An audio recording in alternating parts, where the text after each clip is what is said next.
Guarantee ಹೆಸರಲ್ಲಿ ಜನಗಳಿಗೆ ಮೋಸ ಮಾಡ್ತಾ ಇದ್ದಾರೆ. ಶಕ್ತಿ ಯೋಜನೆ ಅದರಲ್ಲೂ ಕೂಡ ಪೆಂಡಿಂಗು. ಕಾಂಗ್ರೆಸ್ ಸರ್ಕಾರ ಪಾಪರ್ ಆಗಿದೆ, ಹಣ ಇಲ್ಲ, ಎಣ್ಣೆ ತಗೊಳೋರ ಮೇಲೂ ಟ್ಯಾಕ್ಸ್ ಬೀಳ್ತೈತೆ. ನಮ್ಗೆ 52 ಅವಾರ್ಡ್ ಬಂದಿತ್ತು. ಕೆರೆ ಜಮೀನನ್ನ ಲೂಟಿ ಮಾಡಿರೋದು ಸ್ಪಷ್ಟವಾಗಿ ಕಾಣ್ತಾ ಇದೆ.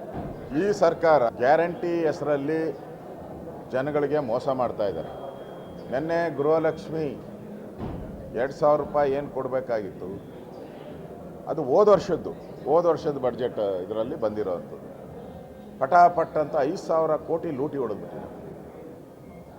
ಸುಮಾರು 1,26,00,000 ಮನೆಗಳಿಗೆ ತಲುಪಬೇಕಾಯ್ತು, ಅಷ್ಟು ಜನಕ್ಕೆ ತಲುಪಬೇಕಾಯ್ತು. ಪ್ರತಿ ತಿಂಗಳು ಕೂಡ 2,800 ಕೋಟಿ ಅಷ್ಟು ಹಣ ಕೊಡಬೇಕಾಗಿತ್ತು.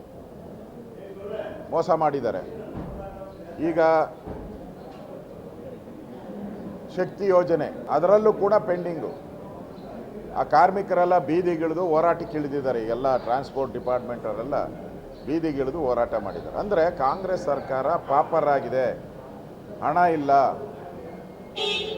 ಸಂಬಳ ಕೊಡೋಕ್ಕೂ ಹಣ ಇಲ್ಲ. ಆ ಪರಿಸ್ಥಿತಿ ಇವತ್ತು ಕಾಂಗ್ರೆಸ್ಸು ಒಂಥರ ಅವ್ರ ಮಾನ ಮರ್ಯಾದೆ ಎಲ್ಲ ಬಟಾ ಬಯಲಾಗ್ಬಿಟ್ಟಿದೆ. ಕಾಂಗ್ರೆಸ್ ಮಾನ ಮರ್ಯಾದೆ ಎಲ್ಲ, ಹಣ ಇಲ್ಲ, ಇನ್ನೊಂದು ಕಡೆ ತೆರಿಗೆಗಳ ಮೇಲೆ ತೆರಿಗೆ. ಈಗ ಮತ್ತೆ ಸ್ಟ್ಯಾಂಪ್ ಡ್ಯೂಟಿ ಏನೋ ಜಾಸ್ತಿ ಮಾಡ್ತೀನಿ ಅಂತ ಹೇಳ್ತಾ ಇದ್ದಾರೆ. ಈ ಸರಿ ಬಡ್ಜೆಟ್ ಮಾಡಬೇಕಾದ ಸಿದ್ದರಾಮಯ್ಯ ಎಣ್ಣೆ ತಗೊಳೋರ ಮೇಲೂ ಟ್ಯಾಕ್ಸ್ ಬೀಳ್ತೈತೆ, ಮನೆ ತೆರಿಗೆ ಜಾಸ್ತಿ ಮಾಡ್ತಾರೆ.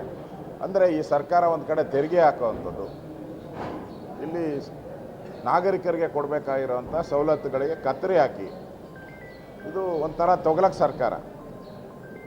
ಇದರಿಂದ ರಾಜ್ಯದ ಜನ ಬೇಸರ ಆಗಿದ್ದಾರೆ. ರಾಜ್ಯದ ಜನಕ್ಕೆ ಅನಿಸ್ಬಿಟ್ಟಿದೆ ಈ ಪಾಪಿ ಸರ್ಕಾರನ ಯಾಕೆ ಎಲೆಕ್ಟ್ ಮಾಡಿದ್ರು ಅನ್ನೋಷ್ಟು ಬೇಜಾರು ರಾಜ್ಯದ ಜನತೆಗೆ ಇದೆ.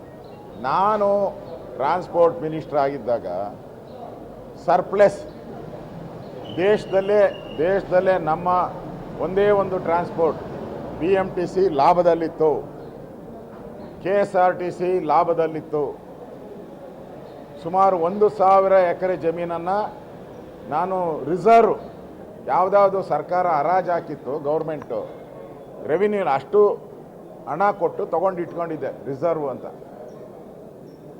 ಹೆಂಗೆ ಲಾಸ್ ಮಾಡಿದ್ದೀರಿ? ತೆಗಿಲಿ. 2013ರಲ್ಲಿ ನಾನು ಮಂತ್ರಿಯಾಗಿದ್ದೆ, ಸರ್ಪ್ಲಸ್ ಬಿಟ್ಟು ಹೋಗಿದ್ದೆ ನಾನು. ನಮ್ಗೆ 52 ಅವಾರ್ಡ್ ಬಂದಿತ್ತು.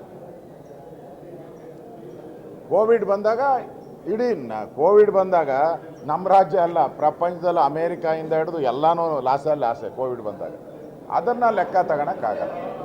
ಕೋವಿಡ್ ಬಂದಾಗ ಎಲ್ಲರೂ ಲಾಸ್ ಇತ್ತು, ಅದನ್ನು ಲಾಸ್ ತಗೊಳಕ್ಕೆ ಸಾಧ್ಯನೇ ಇಲ್ಲ. ಅದನ್ನು ತೋರಿಸೋದು ಬೇಡ. ನಾ ಇದ್ದಾಗ ಎಷ್ಟು ಲಾಭ ಇತ್ತು ಅದನ್ನು ಬೇಕಾದ್ರೆ ಹೇಳಿ. BMTC KSRTC ಎಷ್ಟು ಲಾಭ ಇತ್ತು, ಲಾಸ್ ಇತ್ತು ಹೇಳಿ. ನಾನು ಚರ್ಚೆಗೆ ಸಿದ್ಧ ಇದ್ದೀನಿ. ಗಂಭೀರ ಅಲ್ಲಪ್ಪ, ನಿಜ. ಅದರಲ್ಲಿ ಗಂಭೀರ ಬೇರೆ ಏನೋ, ನಿಜ, 100% ನಿಜ. ಕೆರೆ ಜಮೀನನ್ನು ಲೂಟಿ ಮಾಡಿರೋದು ಸ್ಪಷ್ಟವಾಗಿ ಕಾಣ್ತಾ ಇದೆ.